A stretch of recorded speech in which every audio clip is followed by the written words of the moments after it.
Allez, une petite question pour commencer, sans réfléchir. Vous pensez que vous vous brossez les dents combien de temps chaque matin? Si vous êtes comme la plupart des gens, la réponse c'est à peine 50 secondes. C'est ça. On est très très loin des 2 minutes recommandées. Et le pire, c'est que près de 90% des études montrent qu'on le fait mal. Du coup, aujourd'hui, on va se poser une question qui pourrait tout changer. Et si l'objet le plus banal de notre salle de bain, notre brosse à dents, était sur le point de devenir un appareil de santé majeur? Rien que ça. Pour explorer cette idée, on a mis la main sur un dossier de presse assez fascinant préparé pour le grand salon de la tech, le CES 2026. Il vient d'une entreprise française, YBrush, qui a une promesse assez folle.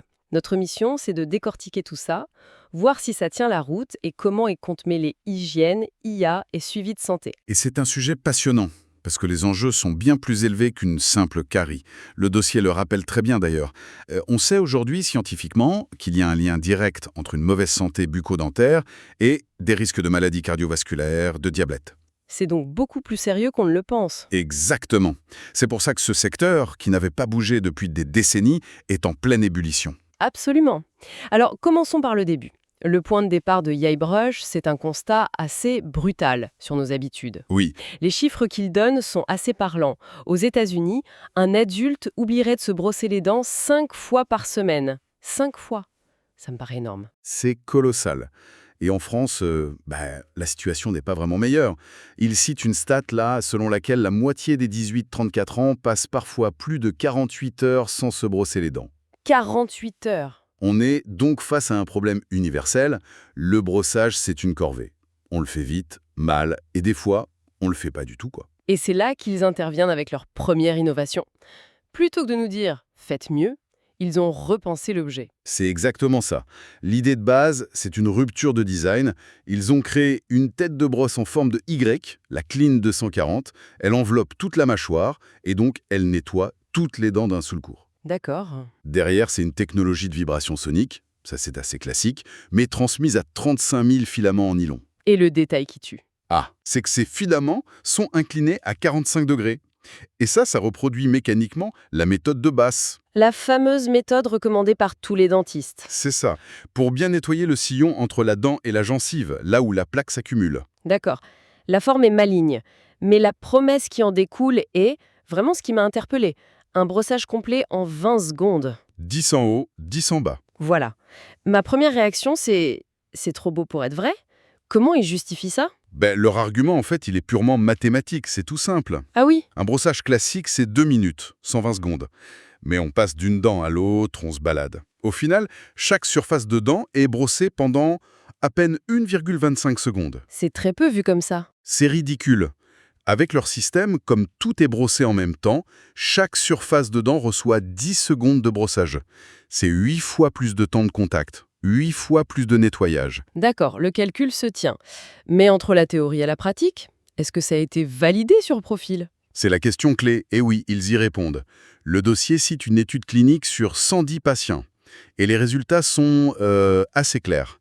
Leur brosse, utilisée 1 minute, enlève autant de plaques qu'une brosse Philips Sonicare, qui est quand même une référence du marché, utilisée pendant 2 minutes. Donc on a bien un résultat équivalent en 2 fois moins de temps. Exactement. Donc ils ont résolu ce problème de rapidité, d'efficacité. C'est déjà une super innovation.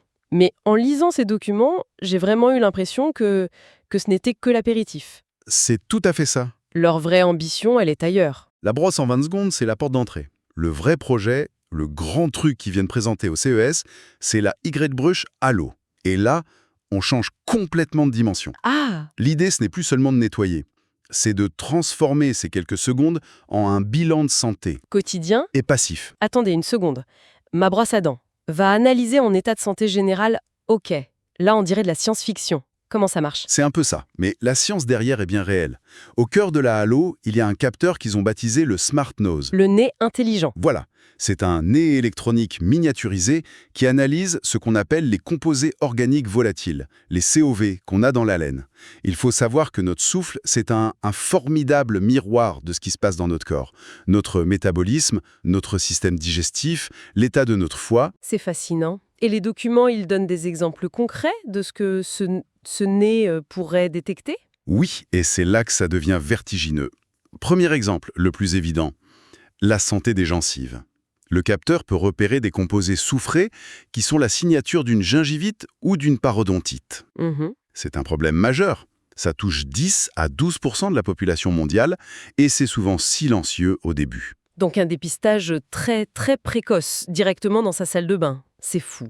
Quel est le deuxième exemple? Le diabète. Le Smart Nose peut identifier dans l'haleine la présence de cétones, comme l'acétone. Ce sont des marqueurs d'un stress métabolique qui peut être lié au diabète de type 2 ou au prédiabète. C'est énorme. C'est un dépistage non invasif qui pourrait avoir un impact fou quand on sait qu'ils estiment qu'il y a 250 millions de diabétiques qui ne sont pas diagnostiqués. C'est un chiffre effarant. Et le troisième exemple, il est tout aussi frappant. Oui, il concerne le foie, des maladies comme la stéatose hépatique, la maladie du foie gras. C'est une pathologie silencieuse qui touche près de 30% de la population. Le capteur pourrait déceler des changements très subtils dans les COV bien avant les premiers symptômes. D'accord. Au total, ils affirment que la technologie pourra aider à identifier des signaux liés à plus de 300 pathologies. Plus de 300. Le chiffre paraît presque incroyable. Mais ça soulève une question, pour moi, qui est cruciale. Recevoir une alerte risque de trouble hépatique de sa brosse à dents un mardi matin, c'est hyper anxiogène. Est-ce qu'il parle de la fiabilité des faux positifs? C'est le point fondamental. Et il faut être clair, là, on est sur un dossier de presse pour un salon tech. Oui. Donc il met en avant le potentiel. Il est bien précisé que la Halo est en cours de développement, avec un lancement prévu pour 2027. Ça veut dire que toute la validation clinique à grande échelle, la calibration, c'est ce qui se joue maintenant. D'accord. L'objectif, ce n'est pas de remplacer un médecin, c'est de fournir un signal d'alerte précoce qui incite à aller consulter. Et pour l'utilisateur, c'est compliqué à utiliser? Non, et c'est la clé. C'est conçu pour être totalement passif. Pendant le brossage, on expire une fois sur le capteur. C'est tout. Et on a le résultat comment? Par des LED sur le manche. C'est très visuel. Une lumière bleue qui tourne pour la capture, Ok, des pulsations blanches pendant que l'IA analyse, d'accord. et une couleur fixe pour le résultat. Blanc, tout va bien.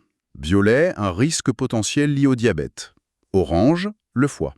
Les détails sont ensuite envoyés de façon sécurisée sur une application et on peut les partager avec son médecin. On voit bien la vision à long terme avec cette brosse Halo. Mais en attendant 2027, ils ne restent pas les bras croisés, j'imagine. Ils construisent déjà une étape intermédiaire. Tout à fait. Et c'est là qu'on voit qu'ils bâtissent un vrai écosystème. Dès février 2026, ils lancent aux États-Unis la Duo Brush Connect. L'objectif là, il est différent mais complémentaire. C'est de récolter des données objectives sur les habitudes de brossage. Ah oui, le grand problème des dentistes. Exactement. Leurs patients jurent tous se brosser les dents 2 fois par jour, mais en vrai, ils n'ont aucun moyen de vérifier. Et cette brosse connectée, elle résout ça. Oui, elle a une connexion Wi-Fi, Bluetooth, elle transmet automatiquement la fréquence, la durée, la régularité du brossage. Ces données peuvent être partagées avec le dentiste, un aidant. Mais le dossier mentionne aussi un autre acteur. Les assurances santé? Oui, et là on touche à un point un peu plus sensible. Il parle du marché américain avec Medicare et Medicaid. L'idée, c'est de créer des modèles de prévention basés sur le comportement réel. C'est intéressant, mais ça ouvre la porte à des questions éthiques, non? L'idée que mon assurance sache que j'ai sauté le brossage du soir 3 fois cette semaine, Vous mettez le doigt dessus. le dossier aborde ça. Très très peu. Le document se concentre sur les bénéfices, la prévention, la responsabilisation, ce qui est logique, mais c'est la question sociale inévitable qui vient avec cette technologie. Où s'arrête l'incitation vertueuse et où commence la surveillance intrusive? La question est posée. La technologie la pose de manière frontale. Un détail malin sur ce produit d'ailleurs, c'est que le pack inclut à la fois leur tête en Y et une tête Sony classique, pour ne pas trop brusquer les habitudes. Donc on a cette vision très high-tech, très data, mais ils ne sont pas qu'une start-up de la Silicon Valley, ils vendent aussi des brosses à dents, tout simplement. Et c'est ce qui rend leur stratégie très intelligente. En attendant le futur de la Halo, ils construisent une base d'utilisateurs solide avec une gamme complète. Il y a la Y-Brush Essentiel, leur best-seller, simple, efficace. Il y a la Y-Brush Ultra, le modèle premium, plus de mode, plus de puissance. Et ils n'oublient pas les enfants. Oui, la Y-Brush Kids, avec les autocollants, l'applicateur de dentifrice en forme de baleine. L'idée, c'est clairement de rendre le brossage amusant. Et c'est une stratégie de santé publique. Il rappelle qu'en France, un enfant sur 3 a déjà eu une carie à 6 ans. En transformant la corvée en jeu, on installe des bonnes habitudes pour la vie. Donc pendant que la R&D bosse sur l'analyse de la laine, le marketing construit une marque forte sur tous les segments. C'est une stratégie très complète, quoi. Parlons de l'entreprise, justement. Qui est derrière eBrush? C'est une entreprise française et c'est assez rare pour être souligné, qui fabriquent ces produits en France, près de Lyon. Et leur croissance est explosive. Le dossier parle de plus 200% par an aux États-Unis, plus 300% en Europe. Ah oui, quand même. C'est déjà la 3e marque de brosse à dents électrique la plus connue en France, ce qui est impressionnant face aux géants du secteur. Mais il y a un événement récent qui semble avoir tout accéléré, non? Le véritable tournant stratégique, c'est ce qui s'est passé en 2025. eBrush a été racheté par le groupe Biotech Dental. Et ce n'est pas un petit acteur, c'est un leader européen des implants dentaires, des solutions numériques pour les dentistes. D'accord. Cette acquisition, ça a donné à eBrush, du jour au lendemain, une crédibilité scientifique immense et un accès à un réseau de distribution mondial. Et ça éclaire toute leur stratégie. On comprend mieux le pont qu'ils veulent créer. Exactement. La mission de Biotech Dental, c'est de connecter les soins professionnels en cabinet avec les soins à la maison. eBrush devient la tête de pont de cette stratégie, l'outil grand public qui fait le lien. Ce n'est plus juste une boîte de gadgets, c'est le bras armé d'un poids lourd de la santé dentaire. Il se positionne vraiment à la croisée de la health tech, de l'IA, de la médecine préventive et de la maison connectée. Si on résume ce qu'on a vu dans ce dossier, l'histoire est fascinante. On est parti d'un problème simple, on est tous nuls pour se brosser les dents. C'est un peu ça, oui. La première réponse a été une innovation de design intelligente pour le faire plus vite et mieux. Mais ce n'était que l'étape 1. Maintenant, ils se servent de cette routine comme d'une plateforme pour un futur où notre brosse à dents devient un moniteur de santé passif qui analyse notre haleine avec une IA. C'est une transition fondamentale qu'on observe ici, et qui va bien au-delà de la brosse à dents. On assiste à la redéfinition même d'un appareil de soins. On passe d'un outil pour l'hygiène à une plateforme pour... L'intelligence sanitaire, j'aime bien le terme. L'acte de nettoyer devient une opportunité de collecter de la donnée pour la prévention.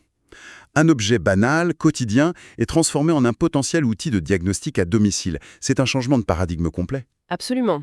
Et en refermant ce dossier, une pensée un peu vertigineuse me vient. eBrush transforme une corvée de 2 minutes en bilan de santé. S'ils peuvent le faire avec une brosse à dents, quelles sont les autres routines du quotidien qui pourraient être augmentées comme ça ? Que pourrait analyser notre oreiller pendant qu'on dort? Quelles infos nos toilettes pourraient tirer de nos passages quotidiens? Ou notre miroir juste en nous regardant? On a l'impression que la frontière entre notre maison et le cabinet médical est en train doucement de s'effacer.